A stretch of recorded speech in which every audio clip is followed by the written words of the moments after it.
أعوذ بالله من الشيطان الرجيم بسم الله الرحمن الرحيم واسأل القرية التي كنا فيها والعير التي أقبلنا فيها وإنا لصادقون۔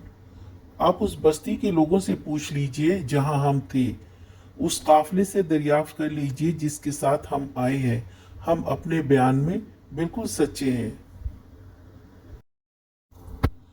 یوسف علیہ السلام کے بھائیوں نے کہا کہ اس بستی والوں سے پوچھ لیں جہاں ہم رہ کر آئے ہیں، اور ان قافلے والوں سے بھی پوچھ لیں جن کے ساتھ ہم نے سفر کیا ہے، ہم بالکل سچے ہیں۔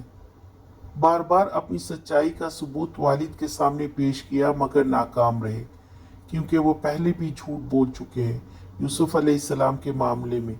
تو ان کا یہ جھوٹ ان کے سچ پر حاوی ہو گیا، کیونکہ جب انسان بار بار جھوٹ بولتا ہے تو اپنا اعتبار کھو دیتا ہے۔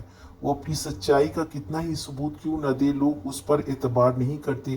یہی وجہ ہے کہ وہ والد کا یقین کھو چکے تھے اور اب وہ سچ بول رہے ہیں مگر ان کا یقین نہیں آ رہا۔